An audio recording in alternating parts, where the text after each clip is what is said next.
Hey, what's up, guys? So I just wanted to talk about making a choice of a vehicle for van life. Now, to watch the popular videos, you'd think there was only three choices: a Sprinter van, a Dodge ProMaster, and a Ford Transit. Why? These are the most popular standable vans. Now, your traditional cargo vans, such as the Ford, E250s and such, like, you can get high tops put on those, and then they become high top vans, and depending on your height and, the the high top you get put on there, it could become a standing height van. I mean, one example of this is Hobo Alley. For people who watch her, she has like what we would envision as a traditional cargo van. I think it's a Dodge, but I don't remember. It was a passenger van one, maybe like a 15-seater. I'm guessing, this is not fact. And she added a pop top to it, and so it became a standing van. And of course, there is a huge advantage of being able to stand in your house. I mean, generally when we think of houses, we don't think of them as places where you live, not being able to stand up. And the camper movement, for lack of a better way of describing it, has changed that. Some of them are standing and some of them aren't. People have also been living in vans since before standing or not standing was a thing. Like, if you had a van and you were going to live in it, the majority of them were not standing. So if you go to the classic days of just like throwing an air mattress or a sleeping bag or something in the back of a van and start living out of it, before van builds were akin to, home renovation shows on HGTV, like, that was the classic way of living in a van. It was living in something that you weren't standing up in. And mostly the point, to be honest, was a traveling bedroom. Like, you had a place to sleep at night that also happened to be your daily driver. So this brings up, especially with the recent bill about RVs in Berkeley, that it brings up the whole idea of how important is invisibility if you are an urban van dweller, which is what I mostly am. One of the reasons I am in a van and want to stay in a van, like, I have no immediate goals to get out of a van and into sticks and bricks. One of the reasons is I have a job that could take me anywhere. Like, at a drop of a dime, like, I'm on my way to Cupertino right now, which is in San Jose. And yes, it's still on the west coast of California. And I still consider myself an urban van dweller. But if I had to commute from an apartment in Berkeley or Oakland, which I consider my home base, to Cupertino for the next 2 days, like, it would be getting up early, doing this really, really long drive, etc., etc. Because of the way I've set up my life right now, living in a van, I don't have to worry about that long drive. Like, my whole home is with me, all of my clothes, everything I use on a daily basis, and there's a Planet Fitness closer to Cupertino that I can use because of my gym membership. So I don't need to make a huge commute from Berkeley to Cupertino for the length of the time that I'm going to be working in Cupertino. I can be like 5 to 10 minutes from the work site and then, like, wake up when I want to. Well, not when I want to, but I don't have to factor in a long commute. And having been in Cupertino before, I know a lot of my coworkers are from closer to Berkeley and Oakland by majority, and there's a few people further out, but very few of them are local. Like, we're all being commuted in to do this stagehand job. And they have these long drives they have to deal with to get here, and long drives when they get back. Whereas previously, when I've worked in Cupertino or the Mountain View area or down here in San Jose, I don't have to worry about that unless there's some commitment that's taking me back up to Berkeley immediately. Like, if I'm tired when I get off work, I find a neighborhood, I pull in, and I go to sleep. And that is the way that van life is advantageous to me. The thing about RVs and why there's such a complicated issue in the city is RVs are designed to not be park and go. They're anti-park and go. The point of an RV, even if you're using it on campsites, is that you're going to go to a campsite for a specific amount of time, and have a home there that's going to sit. So RVs are built to drive somewhere and sit. They're meant to park. They're not meant to be daily drivers. And the moment I was considering van life, I knew I wanted it to be something that was a daily driver. And so I considered it advantageous not to have something like too big. Now, I was ready to go with a cargo van, and certainly if I found a affordable standing van in the time I was looking, I would have seriously considered it.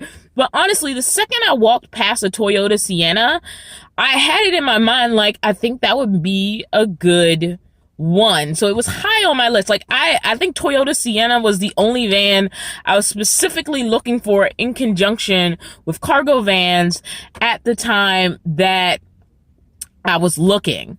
So yeah, and the thing I like about my Sienna, and I've said this in the past, is when it's pulled into a parking lot, when it's pulled into a neighborhood, when it's pulled into anywhere, I look like I belong there, and nobody's like going to criticize it too much because it's a Toyota Sienna. It's a soccer mom van.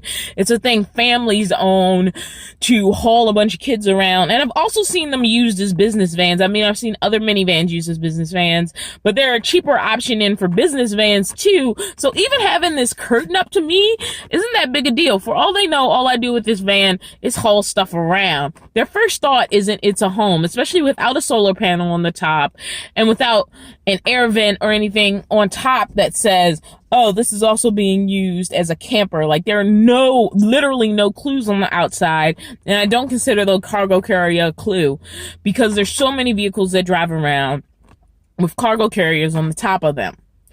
So I guess my point is there is some advantage in compactness, and I could not see myself driving around in something large. When I was getting my battery replaced today, a tow truck brought in a relatively small Class C, and standing beside it and watching it get towed in, I was like, yeah, you can stand up in that. There's probably a really good house setup in that, but I need my home to also be my daily driver. And so even a small RV, which I owned one before, is a lot. Because even a small RV is meant to go somewhere and park and stay. And so a lot of people using RVs in the city are using them still under those rules. They want a spot where they can park it and stay. And they're okay with like walking away from it to, take the bus or whatever into town or into jobs. And some of them even have an RV and a vehicle, and you're like, if you have an RV and a vehicle, why can't you afford to rent? That's a very good question, and we should examine how expensive rent is if people still consider that a better option than paying rent, since essentially they have a home that's staying still anyway. So I guess my point is I don't see myself wanting a large van in the future. I know there was a point where I was talking about pop tops, and I still like pop tops. I think pop tops are great for urban van dwelling. Nate is getting one. Native Element Vanlife is getting one on a Nissan NV that he just purchased. He just gave up the dear sweet Element, which he lived in for years comfortably, like a Honda Element. He lived in for years comfortably. It was a non-standing van, and even his current van looks pretty cozy for a non-standing van. And if there's anybody who I have a goal to be more like as far as like their van living lifestyle, Nate of Element Van Life is one of them. But like having a compact vehicle that fits into regular parking spaces, that looks normal in most neighborhoods, and in general blends in, just like works for me. And I couldn't see myself in something really large that I'd have little chance of blue words parking in a city. Because the thing is, I'd also like to visit cities, and I very easily and comfortably was able just to park normally. Like the day I was sleeping in this van, all I did was find a parking space. I pulled up and I went to sleep. And there was little to no stress in that. Like, I didn't feel guilty about it. I didn't feel like I didn't belong. Whereas if I have a larger van or a RV, I immediately know that my car looks a little bit more out of place than it would as just like a regular van. Now, mind you, a lot of Sprinters and Dodge Rams and Transits also can pull this off, especially because of their metallic looking like outside. They generally fit in with a city van lifestyle. The thing about a lot of RVs, especially older ones, is they look like they don't belong with city vehicles. And a lot of it is about that metallic outside. And if you look at some of the newer C's and the newer Class B's that are being produced by RV companies, they're starting to imitate that look because people are starting to like that. They like the fact that they can drive into parking lot anywhere and they just blend in with everything else that's there instead of sticking out like a sore thumb, which a lot of RVs do. Now, smart people, when they see certain cargo vans, I'm not gonna say smart. People who are into the lifestyle or paying attention to it for some reason, because there are people who pay attention to it for their own reasons, are gonna see the markers of a lived-in van. They're gonna be like, oh, there's a solar panel up there and a bike rack on the back. That's probably somebody's either camper or full-time mobile home. But most citizens aren't going to pay attention to it. It's not even that they wouldn't think about it if it was pointed out to them, but they just aren't paying attention to it. And I always default to, as long as you're not disturbing their day, as long as you're not becoming an interruption in their personal story, like they're mostly not going to pay attention to you. The thing that caused the problem, quote unquote, with the business owners and the Berkeley RVs is they began to perceive something as a problem. I could probably park in front of their businesses all day and it wouldn't matter because people don't see a minivan as a threat unless I like start popping my doors open and like cooking like on their front doorstep. They're happy to let me be this invisible presence in front of their store. They could probably even see me get out of the van once or twice as long as it wasn't super obvious to customers on a daily basis. The thing is that as soon as you see an RV in the city, it's a thing that's out of place. And so people immediately wonder why this out of place thing is there. And that is people's problem, but it also becomes the RV owner's problem. And I feel bad for people who had gained some sort of successful lifestyle using their RV in the city, and the fact that now it's becoming harder. But also just in general, like I said, the design of an RV, even a small one, is not intended for a park and go lifestyle. Whereas when you convert a residential vehicle, yeah, it's not meant to be lived in. So it's not going to have any already integrated systems. If you need to be park and go and just need a place to sleep, it's easier to me to adapt something that's meant to live in residential neighborhoods into a home as opposed to trying to make something that honestly is mostly designed for campsites and RV parks have an existence in the city. Like, to me, the other way is just easier to go.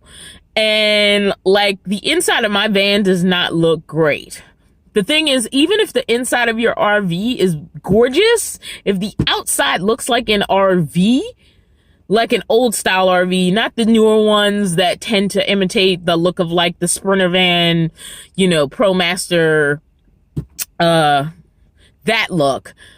But the ones that definitely say, I am an RV, those, they shout, they scream in a way that says, I don't fit. I'm just going to say, for the lifestyle that I want to live, I wanted to have something that was a daily driver that could also be my home. And being a daily driver that fit in most places was far more important to me than anything else, because there are plenty of like older RVs that are cheaper that probably could have came in the same price point as my van.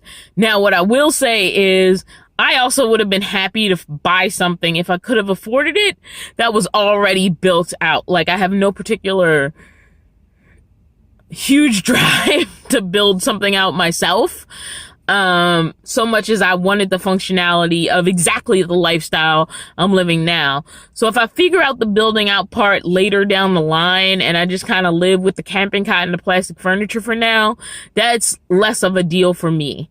And I think everyone who is interested in van life, who wants to get into van life, one, they need to know what they're doing it for. Wanting to do it to travel is way different than wanting to do it to reduce your cost of living. Now, mind you, you can have both of those things, but which one is like the most important thing to you? If you're going broke paying rent, you may just want to reduce your cost of living, but the kind of comfort you have leaving an apartment where you're barely making it, but you can make it a little more to live in a van, you need to examine those. Like for me, there was a lot of things that wasn't a big deal. I knew I wasn't going to have a personal flushable toilet anymore. I knew I wasn't going to have a bathroom, and neither one of those were deal breakers because I'd already figured out ways that I could live with that situation. One of them being the gym membership, and the other one just like being smart about public restrooms and accepting I was going to need some sort of receptacle in the van for those moments where I couldn't get to public restrooms. And that was a choice of, it's not important enough to me to make me spend the money and waste the time and energy to try to get back into an apartment as opposed to just getting into a van and getting out of the car. I knew I needed to get out the car. The car was not going to work for me long time. It wasn't a comfortable situation. And so the choices were, am I going to try to get a rented room? Or am I going to go ahead and do this van thing? And I ultimately want to do the van thing because for reasons like this job out in Cupertino, it makes sense. Because the priorities we have given ourselves is we shouldn't be prioritizing vehicles if we don't yet have a home over our head.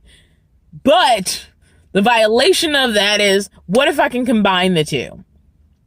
Because as I've said in the past, I was a lot happier with a vehicle and no home than I was with a home and absolutely no access to a vehicle. Like, that life was way too limiting, and it actually was highly expensive because there were so many awkward situations with my jobs, which again are not consistent, are all over the place. Like, I was not doing a Monday through Friday 9 to 5 where I got up and went to the same place and came home from the same place so I could just take the bus and have that be a dependable thing that ran on a schedule. Like, that was not my life. So this wasn't just about me wanting to have a car to go to the movies on the weekend or to pick up my non-existent girlfriend.